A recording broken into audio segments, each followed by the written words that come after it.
There is a video of Charlie Kirk describing what would happen if I knew I only had 30 seconds to live. And in those 30 seconds, he declared that it wasn't his works, but his faith that would save him. And while I know that he was a deeply religious man, the Torah, and hence Judaism, and hence the basis of Christianity, disagrees with that. It says that a man shall live by his faith, means that the faith will allow him to fulfill all of what God wants from us. A person who is a man of faith that does not do good does not have faith. And a man who does good does so because he has at the foundation a tremendous amount of faith, and that's the reason why he does or she does good. If I had 30 seconds, I would say the following. I forgive anyone who's done anything to harm me or my family, except for those who wish to harm the entire Jewish people. I ask forgiveness from my family and to anyone who I might have harmed, stolen, deceived, hurt, insulted, violated in any way. I ask forgiveness for them because between man and man there is no forgiveness unless they forgive me. And to God I ask only that God look favorably upon his nation and the world and bring Messiah. And even if I don't merit to see Messiah, I hope that my death brings Messiah that much closer. Those would be my last words. That would be the last thing I would convey to my family and to those who know me. I want to also reply to some of the troubling videos that I've seen regarding Charlie Kirk, whom I admired, not because of his religiosity. I admired him because of the depth of his belief, because he knew that there is a God. He didn't just believe that there was a God, he knew that there's a God and acted accordingly. He was accused of being many things. He was accused of being a racist. He was accused of accepting deaths by guns, because he was against gun control. Why was he accused of being a racist? Because he was against DEI. And he was against reparations. So that made him a racist. Well, how does that make a person a racist? DEI is prejudicial. The civil rights movement and the Civil Rights Act flowered in the 60s. It's 60 years since then. It's 3 generations. It's time to take an assessment. And he said the assessment isn't good. The assistance that the government gives is not just a crutch, but it creates an impression that some people are just not good enough without a handout. And that's absolutely wrong. People came from the jungles of Vietnam, from Cambodia, from poverty in Korea and Pakistan, and established their lives in this country, became the most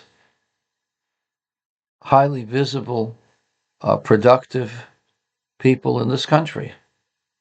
It has nothing to do with culture. It has nothing to do with a particular race. It has everything to do with taking an opportunity and working hard to achieve your goals. That's what happened to every immigrant society that came to this country, desperate and impoverished.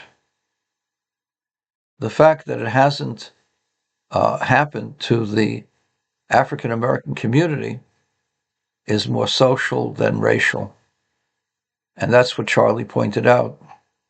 Prior to the 1960s, the American family was stable. The African American economic position was better. Now, why is it that way? The answer is one thing: fathers stabilize a family. And instead of stressing DEI, he said stress fatherhood, responsibility. Don't embrace immorality as a standard, as a goal, or something to be joyous about. It's time to end single-parent homes. The only way to do that is by faith, because only through faith can standards of morality be established. If there is no faith, if there is no God, then there's no reason for having morality. And so that's what he was about. He was about telling people have faith, telling people be responsible. And when you're responsible, you will be rewarded. That's what happens. Doesn't have to be, you don't have to become Bill Gates. I'm not Bill Gates. But given that my father came here basically with a couple of dollars in his pocket, maybe less, my father became a successful businessman. I'm not as successful as my father. I chose a different path. I chose a path of becoming a religious servant of God. But God has helped me establish a family and succeed to the limits of my success. Nobody gave me anything. Nobody gave my father anything. Nobody gave my uncle anything. Nobody gave my grandparents anything. They worked hard and they succeeded. And that's the message that Charlie gave. It's not an anti-African American message. It's a message of hope that this is a country of great opportunity. And those who have tried to take the opportunities, for the most part, have been successful. Of course, there are going to be individuals. They're going to be first frustrated. There are government officials. There are all kinds of nasty people in this world, and some people will be frustrated. But for the most part, we're talking about the general curve. People who get a high school diploma, get a job, and then get married. By the time they're 50, 55, they're successful. They have a home, they have a boat, they take long vacations. That's the general success of most of this country. Those who want to be even greater success, you have to work very hard for that. There's no such thing as somebody all of a sudden become an instant success and a billionaire. You know, Bill Gates works very hard for his money. So did Warren Buffett. So did all the great billionaires. They had great ideas. They risked their fortunes, their lives, their efforts for their ideas. And they were rewarded for those ideas. But for every one of those successes, there were 10 people who were not successful. So the reward comes from risk. You don't take a risk, you're not going to get rewarded.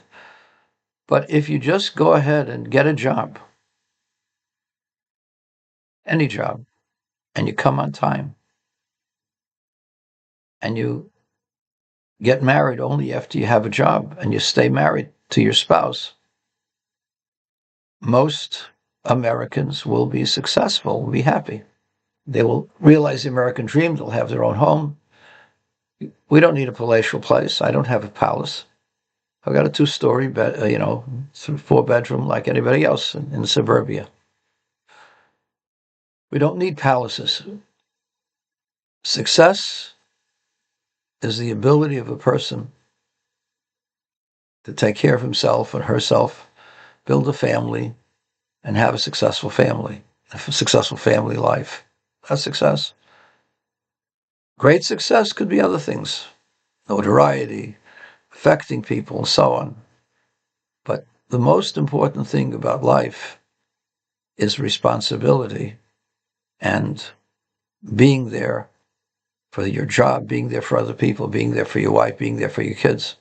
And that's what Charlie was all about. He was not an anti-black person. He engaged in people. I saw that people who he disagreed with, he never disparaged. He asked them why they felt that way. He gave his idea why he felt his way. So at least he didn't berate the other person, and the other person didn't berate him. I found his videos exciting, refreshing. I never found a tinge of hatred, bigotry, belittling others for their beliefs or races. I found nothing of the sort. I found him to be an engaging, inspiring, productive, powerful individual. My suspicion is the reason why people wanted him to be killed and why some crazy jerk actually did it is because he was so powerful. Charlie Kirk influenced tens of millions of people, and that number could have been in the hundreds of millions had Charlie been able to continue. He might have been elected president in another 8, 10, 12 years. That's how powerful he was. And it's a tragedy, just as the killing of JFK was a tragedy for this country. JFK represented a new perspective, a new inspiration on how to deal with things. It wasn't just that he was Camelot, that he was so handsome and his wife was so dashing. That's superficial. JFK came along with new ideas, a new vision for how to have this world be conducted, and that was destroyed by one deranged communist sympathizer, and maybe a whole bunch of communist sympathizers. But